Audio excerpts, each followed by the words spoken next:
We acknowledge that we record this on the land of the Piramonk people and pay our respects to their elders past and present. G'day comrades, g'day Liz, welcome. Hi. Welcome to our latest main series episode of Minecraft. What surprise do you have in store for me today? Today we're looking at a recent paper from Lopez Wiese, which considers what should go into a theory of consciousness. They ask what should go in the sense of key notions or assumptions that contribute to explanation, and they propose what they call a building block approach, which is an attempt to minimize theoretical commitments. Now, that's the part I'm least convinced of, that it actually does minimize theoretical commitments, but we'll get to that. So this is from a paper just called Building Blocks for Theories of Consciousness, and it was published in the last couple of months in Consciousness and Cognition. Alright, so the key term that we're sort of getting here is this building blocks of theory. So in general terms, they're key notions and assumptions that contribute to explanation. As we dig into the specific proposals, though, as to what building blocks are, the examples that they focus on as well really are specific cognitive capacities, so more things in the world. And I think where I ended up in my understanding of this was that they're arguing we should focus on explaining the cognitive capacities attributed to consciousness or which may underlie consciousness, rather than try to decide between these large-scale theories of consciousness. Sure, just don't call that non-theoretical. Yeah, I mean, I don't think they want to go all the way to say it's non-theoretical. I think they're trying to just sort of minimize commitments to things like global workspace theory, or IIT is another one that they talk about and stuff. So why would we do this rather than try and just decide between theories, integrate theories of different phenomena, or unify apparently conflicting theories? Well, for Lopez and Wiese, these aren't competing projects as such. Rather, that these questions about what the right theory of consciousness is, they think will only be answerable in the very long term. They suggest that by focusing on parts of the theories, we can expect answers to concrete questions in the shorter term. So it's about trying to speed up progress. So there's a few questions we'd want to ask about the building blocks of a theory. The obvious being, what are they? This Lopez and Wiese call the descriptive approach, and it's a part of understanding any theory that's out there. But they're going to want to make a stronger claim, what they call a normative claim, namely that they're building blocks which any theory of consciousness ought to include. And they, of course, have a couple of examples for us. Those being attention and what they call information generation. Now, we'll come back to that idea of information generation, and we'll do the attention example as well. But before we get to that, I just wanted to say a little bit more what their proposing building blocks are, because these come from their development of what Wiese has previously called a minimal unifying model. Now, those are, quote, specifications of necessary properties of most instances of consciousness, end quote. I am so neo-Quinian that I just do not see how you can get those things in a theory independent way. And so I guess one way to put it in argumentative terms is I don't see how you can do that without begging the question. I think that's fair. I mean, I wanted to flag this because I think it indicates that Wiese at least is coming from that sort of more analytic tradition that would see explanation ideally as a list of necessary and sufficient conditions, which is not how we'd understand explanation mechanistically. My potential objection is slightly different, and it's to do with the extent of conceptual change that can occur. Despite my flagging that this sort of comes from this tradition of wanting explanation in terms of necessary and sufficient conditions, of course, these minimal unifying models are more minimal than that, in that they are aiming to state necessary conditions and not sufficient ones. And they needn't apply to every instance of consciousness. The way it's phrased here suggests that just, more often than not. But I think as well it could be read as wanting to be like a typical condition of consciousness. So these minimal unifying models were an attempt to pick out common shared assumptions from different theories.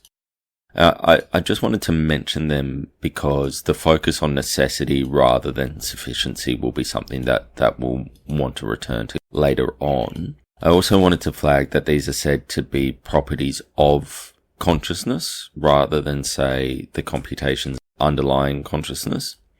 I'm not sure how committed Lopez and Wiese are to this reading, because later, having worked through the attention example a bit, they say, quote, "Attention is likely a necessary condition of consciousness," end quote, which is more general and more naturally includes things like global workspace theory and so on, where attention is used to explain consciousness rather than being a property of consciousness.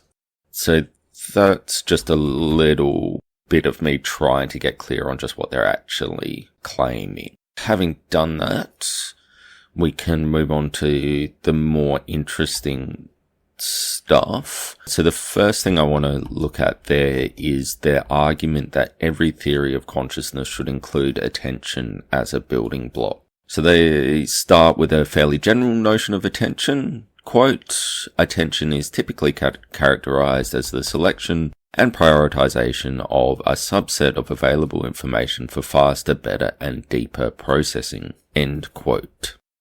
Attention should be a building block of a theory of consciousness. That's right. And they, by the sounds of that, mean the more bottom-up attention rather than the top-down guided attention.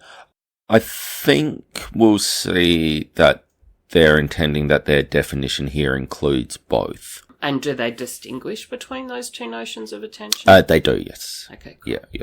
Everyone, hang on. You get to listen to Liz's working out. And that it is going to be some of that whenever we do these sort of broader theoretical and meta-theoretical papers, because I haven't read them. Yeah, and people are proposing new ways of thinking about things. So that is the goal here from Lopez and Wiese, is to propose a new way of thinking about how to make a theory of consciousness. I guess what I'm saying is these podcasts really are quite different than the 101 podcasts, in that in the 101 I already know the stuff, and in these it's all new to me. So you get the added bonus of hearing the thought processes.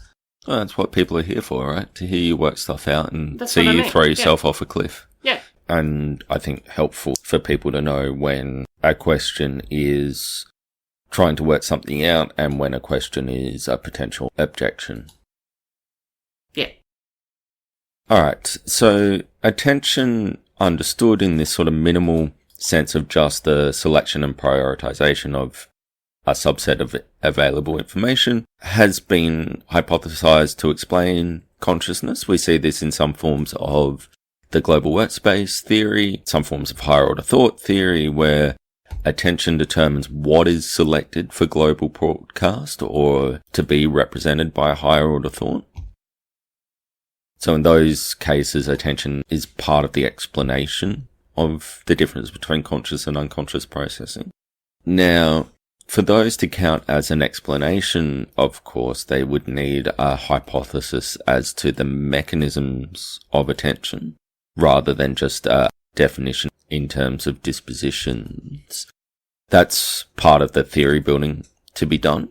But I want to contrast this to something like Lamé's recurrent processing theory, which they understand as, Lopez and Wiese understand this as hypothesizing that recurrent processing and thus consciousness is independent of attention. So they are recognizing here that there are different ideas around the relationship between attention and consciousness. But what they're going to try and convince us of is that even a theory like Lame's, which says consciousness is independent of attention, at least phenomenal local recurrency on Lame's theory, should or ought to include attention as a foundational building block. Another way of thinking this is that they're trying to convince us that some form of selection or prioritization of information for faster, better, deeper processing should always turn up in a theory. So where does it turn up in Lame's theory? So I might have been a bit misleading there. So they're going to say that it is there in the theory. Oh, okay, right. Yeah. So we'll do a 101 episode eventually on Lame's theory. It's one of the sort of foundational approaches that was actually built from neuroscience rather than psychology. So it is worth including in the 101. But alas, we don't have that episode to refer to yet. So just quickly, for Lame, consciousness is dependent on recurrency in neural networks, with different kinds of recurrency being the basis of different kinds of consciousness. So some kinds of recurrency are the basis of access consciousness, and other kinds are the basis of phenomenal consciousness. What's recurrency? So, does it matter? Yep. Yeah. So recurrency is an idea that comes from an analysis of neural networks, both real and artificial. So it's an idea of part of the structure of a network. So if you think of a simple 3-layer feed-forward network where you have one layer of units that is the input layer, and then you have a bunch of feed-forward connections to another layer, which is the hidden layer, and then a bunch of connections that feeds forward to a third layer, which is the output layer. Recurrency refers to connections that would come back from the output layer to the hidden layer or to the input layer. So it's like a backward connection inside the network. So Lame emphasizes two forms of this sort of backward connection inside real neural networks in the brain, sort of short distance ones, which he thinks are important for phenomenal consciousness, and long distance ones, which he thinks are important for access. These are sometimes called top-down connections, but of course there's some debate as to whether a term like that can sensibly be applied to the brain, because there is so much recurrency. But really what we want to get to is that we're just talking about the influence of layers of units in artificial networks, or neurons in real neural networks, that are more connections from the sense organs. We're talking about the influence they have on layers that are fewer connections from sense organs. That's how you might describe recurrency in neural or network terms. If you prefer a cognitive characterization of this, which I do, these are the kinds of connections that are important for keeping information active over a period of time. This can be of slightly longer durations, time periods associated with working memory. That would be associated with the longer range connections in Lame's model, or they can be associated with very short periods of time, so the amount of time that it takes to construct a percept. With this sort of rough picture of recurrency in mind, I think we can sort of see where Lopez and Wiese are coming from, to the extent that recurrent processing involves the selection of information to be maintained. It meets their definition. Not everything that comes up through perception is maintained in working memory. In cognitive terms, in neural terms, not everything that is fed forward through the network is then fed back in the recurrent connections. So it's very minimal. Yes. That, I think meets their criteria in terms of the selection of information, but I'm not sure that meets their criteria of selection of information for the purposes of faster, better, or deeper processing. As opposed to just maintaining it. Yeah, as opposed to just being selected for processing at all. But I think we need to have those extra criteria in even minimal definition of attention, because attention is meant to be something more than the mere selection of information, right? So as attention researchers are fond of pointing out to us all, there's selection of information at sensory receptors. Sensory receptors are sensitive to some things and not others. And so they're selecting some information for processing and not others. But attention is meant to pick out something other than that. Conceptually, I think there's a couple of ways around this. We might think that attention is selective across representations proper rather than mere information. Would be one way to distinguish attention from mere selection. Lopez and Wiese, I think, using a slightly weaker set of criteria with their faster, better, deeper label. I think I'm okay with Lopez and Wiese saying that for the long-range recurrency and Lame's model, that, attention is going to be a part of that process. So if you're thinking about keeping a stimulus in mind in order to recall its orientation after it has been removed, as you might do in an experiment, we'd be happy to say that involves attention in this sense, that, you're sort of selecting from your percepts and keeping one of them in mind for further processing, better or deeper processing. Where the evidence is less clear, I think, is in the very short-term construct of a percept stuff, whether that counts as attention. But what they point to there is our capacity to focus on task-relevant features of stimuli as potentially relevant here. So if in a simple sorting task you're being asked to sort first based on shape and then on colour, you're selectively focusing on or attending to the task-relevant feature, shape and then colour. And they're suggesting that that's potentially in the shorter range recurrency. So maybe attention is already there in Lame's theory, but part of why I found this section confusing is because of their attempt to be as theory neutral as possible. And this is one place where I thought that wasn't super helpful.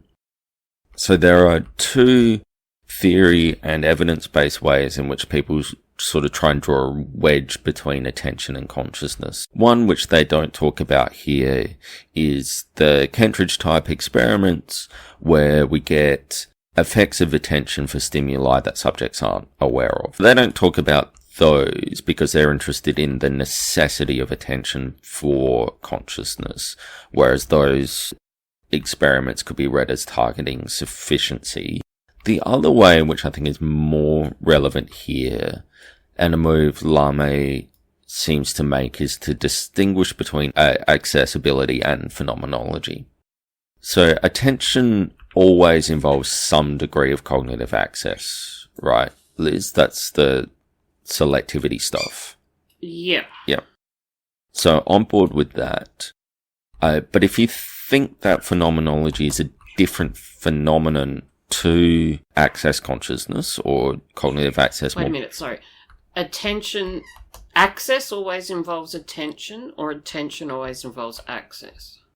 consciousness. Attention always involves some degree of cognitive access. But not necessarily whatever the thing is that we want to call access consciousness. That's right. Cool. Yeah. I'm on board with that. Especially if you're taking like an early block reading of access consciousness being a subset of cognitive access. Yes. Now, if we're going to think of phenomenology as a different phenomena, as some theories suggest, then as a different phenomena to access consciousness, then I think some more work needs to be done to show that attention really matters. So they use Lame as a relevant examples here. So we started thinking about that with Lame already. So the dependency on recurrency and selectivity in Lame's hypothesis there gives them a way to get attention in, which I think is what I was trying to get out of this section. But like I said before, I'm not sure that the local recurrency stuff meets that set of criteria of faster, better, deeper processing as opposed to just processing at all. So I'm a bit hesitant here to say that they've shown Lame's theory, in fact, already uses attention to build a theory of phenomenology. I'd also like to see if they could show that the same thing would be needed for a quality space or a vehicle theory of consciousness. Show that such a theory would need attention in it. So they might be able to do this. For example, all of the experiments that are used to discover quality spaces involve attention in some way. And maybe there are attentional effects on vehicles that are interesting for a more vehicle theory. I don't know, but I couldn't find here in this paper any reason to think that those theories must include attention. Yeah, I'm not willing to grant that premise. Yeah. So unless all Lopez and Wiese want is a very minimal claim that any theory of consciousness should say what the relationship between consciousness and attention is. Mm-hmm. I mean, I think that's sort of fair because attention is the sort of thing that might explain consciousness, as we see in other theories. So if your theory says it doesn't, you should say something about that. But I think that Lopez and Wiese want something more than that there, that we build a theory of consciousness out of things like attention. But I would like to see, to try and make this argument work, I'd like to see them try and do what they've done for Lame's theory here for theories where there's a much stricter distinction between processing and phenomenology. But I'm not sure how that would work at this stage. We're a bit hesitant about that. I think we're on the same page there, Liz. Yeah. So we're a bit hesitant about that. But Lopez and Wiese, of course, aren't. They're making a different argument, and they conclude that, quote, attention either already is or else must be acknowledged as a significant constituent of the theories in our initial sample, so that there's a few that they're talking about, IIT, Lame, and so on, due to the connections it has to these theories' central constructs and their implementations. We thus surmise that attention is a foundational building block that must be a part of mature TOCs, that's theories of consciousness, end quote. The implication here being that if you want to decide between theories, part of the job is to decide what attention does. If you want to integrate theories of different phenomena, you can look at reconciling the different notions of attention at play, or similarly unify theories around the idea that attention is a necessary condition of consciousness. In other words, if they're right, you can build theorizing about consciousness around theorizing about attention. Their broader agenda, of course, isn't just attention. Their broader agenda is what are the building blocks that need to go into a theory. So attention was one candidate. Another potential building block they talk about is what they call information generation. This is a different kind of cognitive capacity on my reading of them. That's not the term they use. But as I understand what they're saying, information generation is the capacity to, quote, internally generate and maintain representations that are not direct reflections of current sensory input, end quote. So again, that's a fairly general kind of capacity. And the kinds of examples Lopez and Wiese give are as disparate as drawing associations between two memories and imagining performing an action. So those are quite different skills, but they, for Lopez and Wiese, fall under the same heading of information generation. So, part of your theory of consciousness needs to be how information is generated. You need to build your theory of consciousness from a theory of how information is generated. So, if you say consciousness is a form of representation, or consciousness is a form of processing representations, then are you building it from a theory of information? So are they saying a theory of consciousness has to include a theory of representation? No, it's not just a theory of representation. It's a stronger thing than that. It's about making new information that's not sensory. So if your theory of consciousness only explains a current experiences, it ain't right.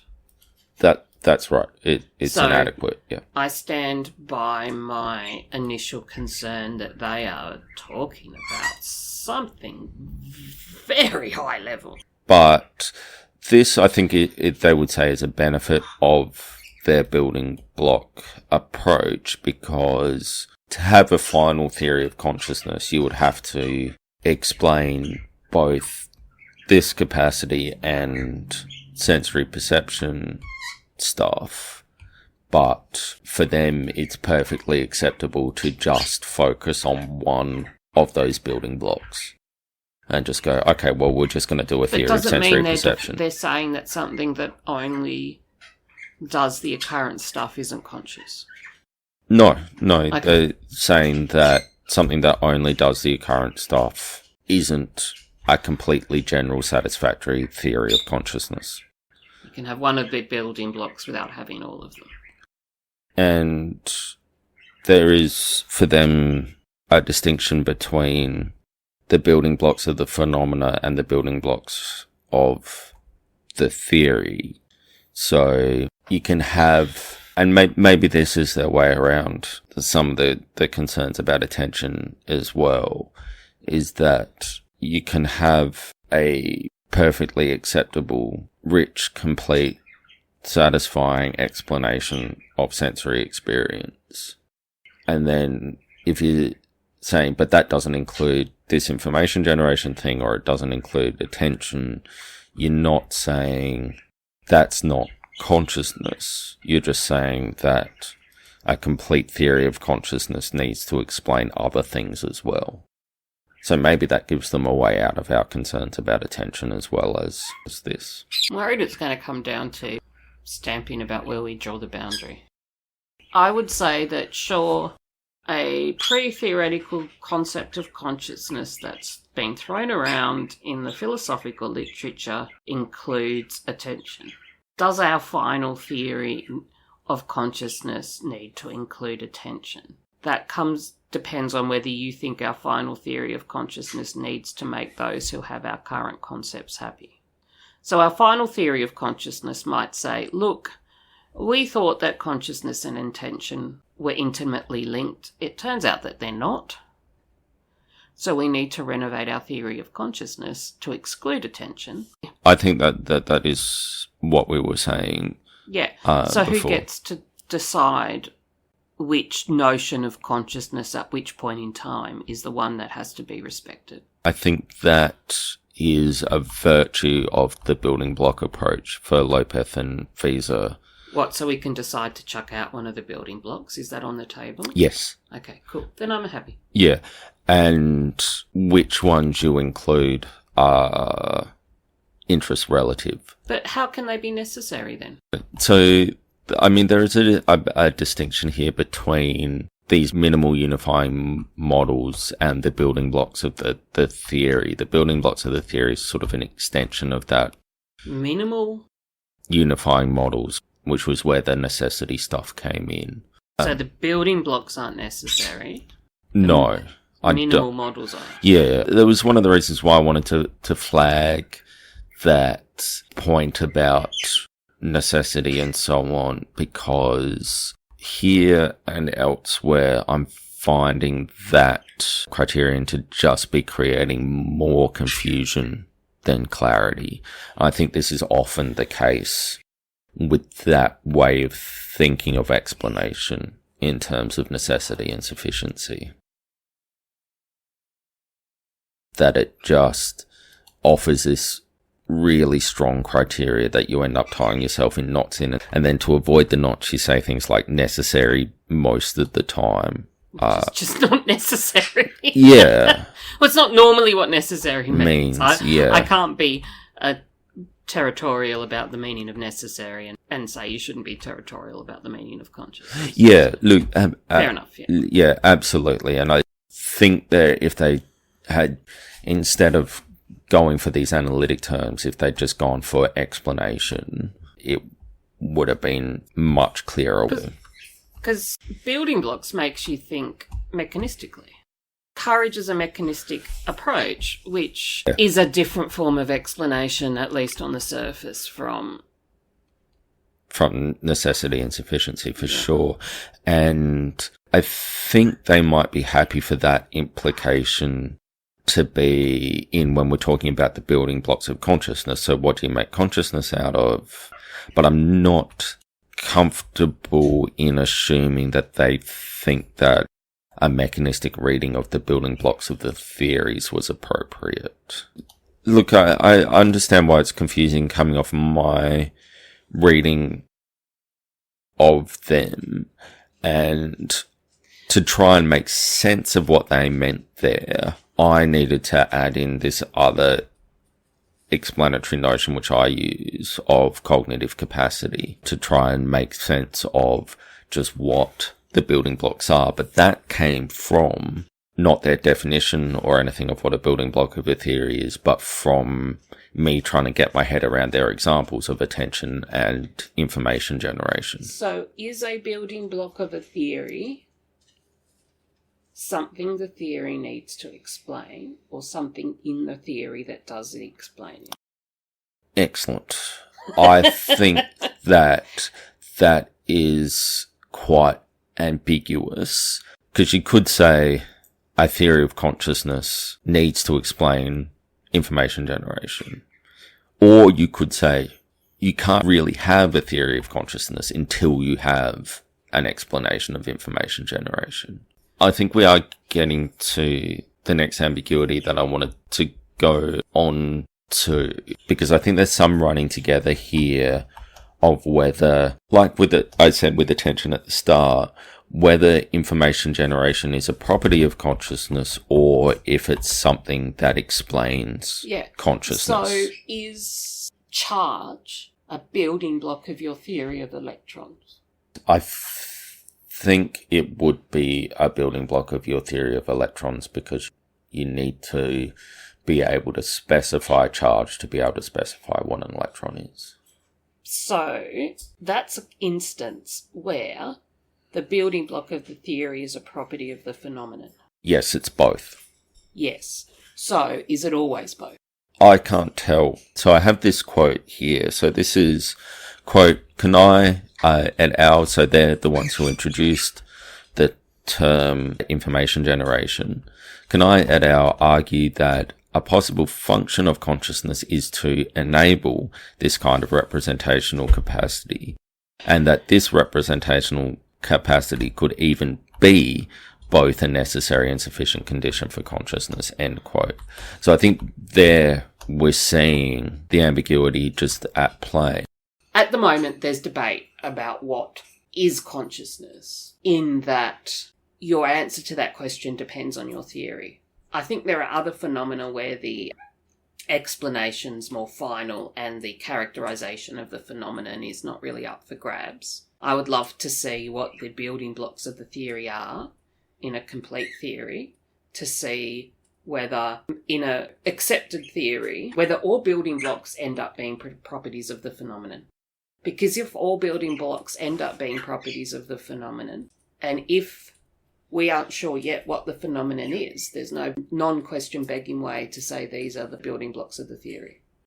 I think it does seem like that. I like to try and be as fair as I can to them here, especially when people are being adventurous and trying to propose new ways of thinking about things. So I thought that perhaps Lopez and Wiese thought that this wasn't an ambiguity so much as neutrality. So it's a feature, not a bug. Yeah.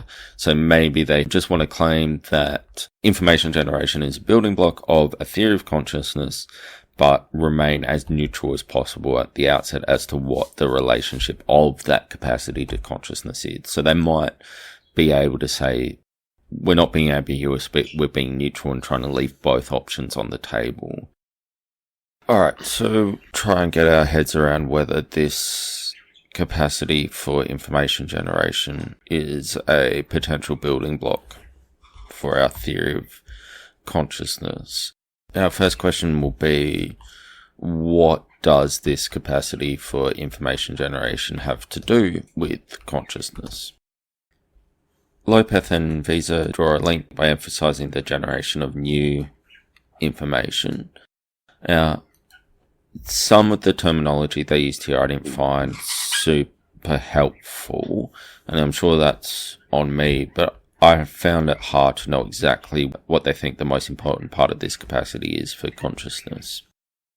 Where I think their emphasis lies, and what seems to be doing the work for them, is the idea of a generative model.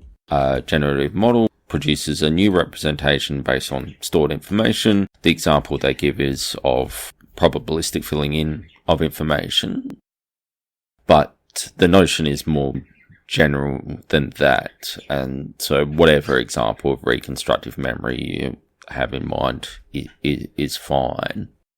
This is what they say should be included as a building block in our theories of consciousness.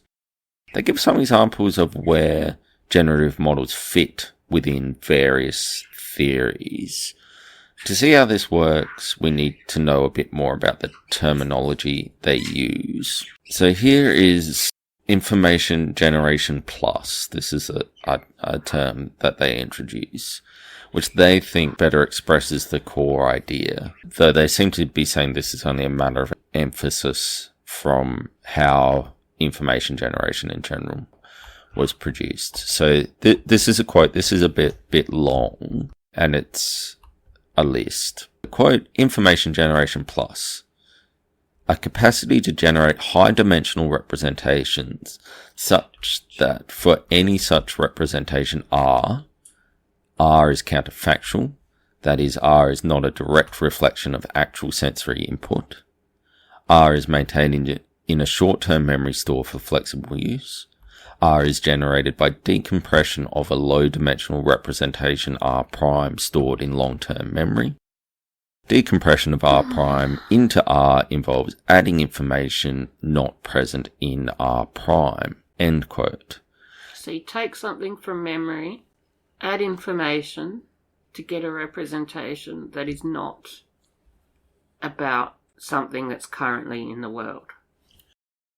I didn't find this especially easy to understand because decompression here, they explain that with reference to algorithms that produce zip files in like your desktop computer. And I'm not at all clear on how literally we're meant to take that. I suppose suppose that if we're meant to be minimizing our theoretical commitments, I think we're not literally saying that it's an algorithm like that. But it is some form of computational process in that it is a transformation of a representation. Yeah. From one representation to another. Yeah. In a way that respects the content of those representations. Yeah. Is that the right wording? Yeah, and which adds new content.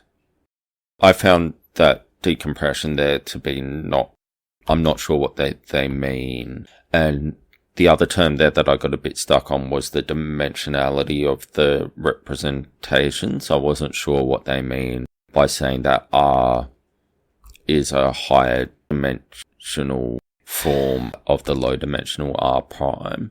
I'm not sure what the dimensions there are. It doesn't seem to be anything to do with neural network analysis or vector analysis or conceptual quality spaces. They seem to suggest it's associated with complexity.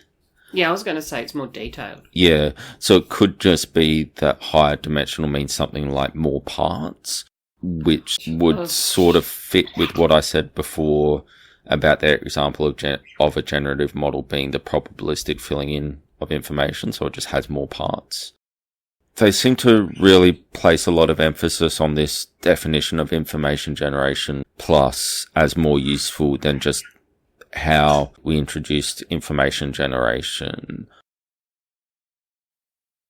So, even though they say they're focused on the normative claim about what should go into a theory, they're saying that a good theory should include it as a building block. The reasons they give for this one, much like with attention, are largely focused on the descriptive claim that theories of consciousness are already making use of it. So I'm going to stick with the Lame recurrency hypothesis, because I think the Lame is a good example here, because it does at least have a quite strong distinction between phenomenology and cognitive access / access consciousness. And just to remind myself, phenomenology is local recurrency and access is more long-distance recurrency. Yeah. So they think it's plausible that recurrent processing involves the kind of compression and decompression of representation that they've been talking about. I struggled a bit to find a justification for that claim, but here's the conclusion. Quote, information is compressed in projections from early to intermediate visual areas, RPT stage 1, for feature extraction and categorization, while in projections from intermediate visual areas back to early ones, recurrent processing theory stage 3 for perceptual organization, information is decompressed, end quote. This being a general example of the claim that, quote, feed-forward projections are generally compressive, while feedback projections are generally decompressive, end quote. I'm not clear on why they think that's the case, except for something they say earlier when they discuss global workspace theory that seems to suggest that the function of compression is to produce more abstract representations.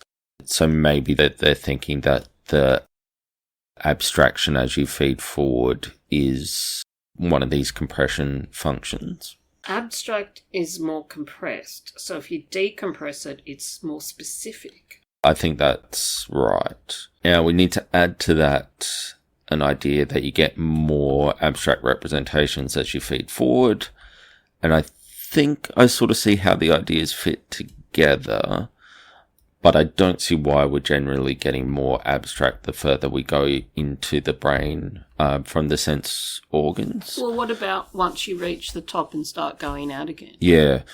Well, does that still feed forward? Is that, yeah, indeed. At some point, motor actions have to be quite not abstract. Motor programming is not abstract. Yeah. So indeed, that was the note I just had, that you sort of start with abstract representations of goals, and then you get more concrete specifying particular muscle contractions as you move towards the effectors. But I don't see the other way, though, like how going from the retina in is abstraction. I thought the standard picture of the relationship between brain areas and what visual information is processed, we extract concrete features of stimuli like motion, shape, colour at several distinct steps in from the sensory organs. So there's at least a few stages where you're getting more concrete as you feed forward. So I don't know, maybe they mean something other than how I understood abstract and concrete there, but I really struggled with that section. The point they're trying to make is that Lame and the recurrent processing folks can already, or perhaps do already, make use of this information generation plus stuff, which seem to be driven by what compression and decompression is. They think that using this building block in our theorizing would have similar potential benefits to using attention as a building block, so generating testable differences between theories based on how they understand what information generation plus is, as well as potentially encouraging us to apply this concept to disparate phenomena. If this will work, then to fit in Lopez and Wiese's framework, information generation should be necessary for, or perhaps a necessary property of, consciousness, at least very often. This has already been challenged, and so that they attribute to Evers et al. A worry that there is a notion of information generation that is general enough to serve as a building block of any reasonable theory that will be too general and under-constrained to be useful. I think this could be a worry with the very general notion of attention they use as well, and we talked about it a bit when we were talking about attention as well. So many of those that work on attention, I'm thinking like Dicey Jennings as an example here, think that there is a strong distinction between attention and mere selectivity of information. I got hung up on that a bit earlier. But a similar objection might turn up here as well with information generation plus. Let's have a look at that in a bit more detail. So the response here is that a more general notion can still be useful. They give some examples of information generation, like perceptual filling in, recall in waking and in dreams, and generally drawing inferences. And I think they're saying that it's useful to see these more specific capacities as having something in common, namely the production of novel representations or decompression. Again, I'm not sure if decompression there is meant as a literal mechanistic claim. I'm fairly sure it's only an analogy. So there's something in common between all of those specific things that means that they fall into this superordinate category. Why or how is that useful? When they suggest that different theories can be compared on how well they describe information generation plus. So a theory that has a specific, quote, formal mathematical definition, end quote, of this capacity would be better specified than one that just leaves it vague, as we have done for the purposes of this conversation. So we have a couple of examples of what the building blocks of a theory could be. The main aim of the paper seems to be to try and convince us that we should work out what blocks should go into a theory of consciousness, in particular what the foundational blocks should be. They like information generation because there are lots of specific capacities that are examples of that general notion that need to be included in a theory of consciousness. The same seems to be true for attention. In general, a theory of consciousness should say something about the relationship of consciousness and how information is selected. There's lots of more specific mechanisms via which information is selected, filtering various kinds of attention in a stricter sense that fit under that general heading. Does that sound helpful? I'm not convinced yet. Why is this... What function is this carving out supposed to do? I don't know if it does anything more than being clear about the point of difference. So maybe just to finish off, we should just remind ourselves of what Lopez and Wiese think is useful or good about this approach. They think this approach could enable us to advance some questions more quickly that would otherwise seem to depend on a completed theory of consciousness. So this example where if we agreed that attention was necessary for consciousness, then an absence of attention would be evidence of an absence of consciousness, even without a completed theory of consciousness. Which is fine as far as it goes. But why can't we just say that? Yeah, but I'd like to see some agreement on a particular building block before I'm convinced that's realistic. So I'm thinking about the sorts of worries we had before about whether attention is a good candidate for a building block, because there seems to be considerable disagreement between theories as to how important attention is for consciousness. That, of course, might just mean that attention isn't a good candidate and that something else might work better. They think as well, just to finish off, that there's a threefold benefit for how this might help us decide between theories. So they label these assessment, integrate, and unification. Under the label assessment, they suggest that different theories can be compared empirically by what they say on a particular building block. How accurate are your predictions about attention? So that's when we're getting quite detailed. We might also integrate different theories that were initially designed to explain disparate phenomena by examining where a building block is missing from one and slotting it in. So we might slot in something from multiple drafts theory to explain the confabulation data to try and complete our vehicle theory, and we end up with a hybrid process vehicle theory. Or they hope for the possibility of what they call unification, which is where commonalities between theories can be brought together in a simplifying way. And the potential example I had there was perhaps seeing something in common between long-range recurrency and the global workspace. So in response to that, those things I just said are what you have to do when you're working out what the right account is. Why does labelling some of that a building block of consciousness help? It would be a way of keeping track of things at least, so we don't leave out an account of information generation or something like that. So if I decide that attention isn't what a theory of consciousness is about, and somebody said it's a building block, how does them calling it a building block help?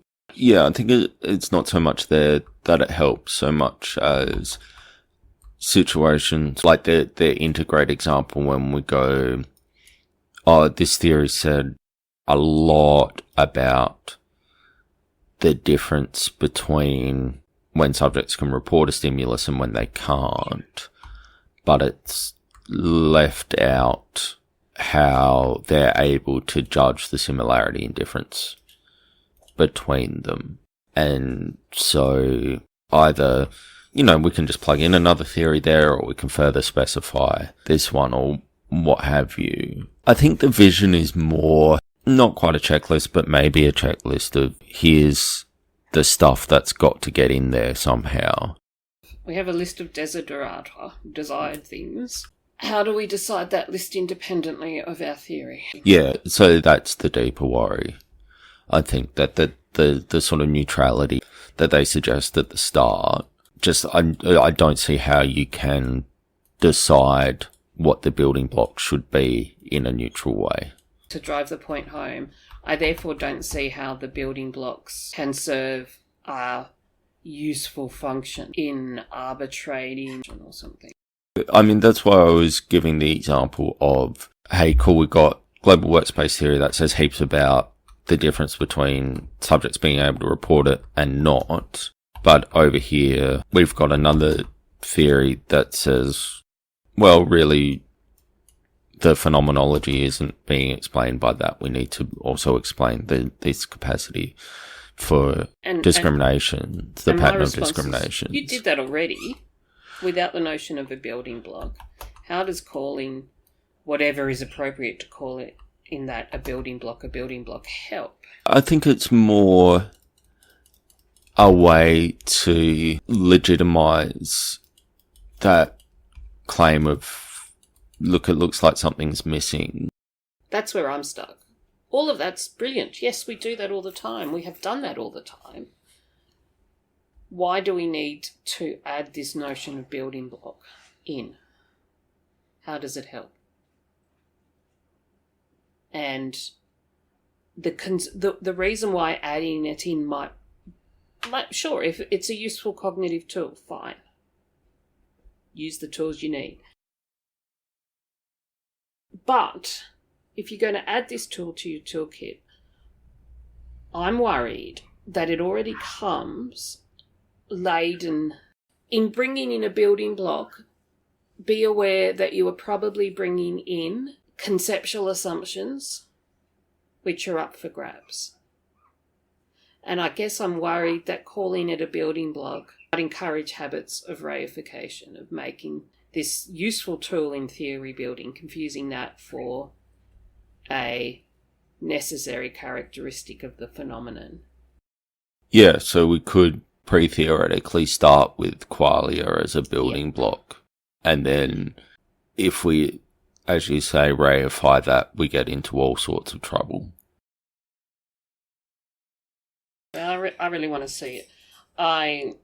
See it at work in a historical example. In a historical paradigm shift. Yeah. And I want to be shown why talking about that process in terms of building blocks gains you something more than talking about the assumptions that change. This could be done for like some other aspect of the mind, so just put aside consciousness for the moment. We know quite a lot about attention now and the different forms that it takes, so it'd be interesting to see them work through a building block approach to attention and see if that actually helps make sense of the work that's been done over the last few decades. Yeah, I mean, that would be interesting. I would be more interested in a much more radical paradigm shift, because the whole framework is overturned, supposedly, in a paradigm shift. And that's where the building in of false conceptions is most likely to be apparent. So maybe this is useful in normal science. And attention, I would say that the work on attention is a bit more normal sciencey. Yeah, interesting, because we definitely are not at a normal science point for consciousness. Exactly. Yeah. So maybe it's really useful for normal science when we're not worried about building in false assumptions, because we all agree on the assumptions. All right, with that, we'll call it a day. Thank you, Liz. Thank you, everyone. Right. So, Fuck. Recurrency. There you go. I just died. Excellent. Quote, attention either already is or else must be acknowledged as a significant constituent of theories. Sorry, I didn't quite die that time.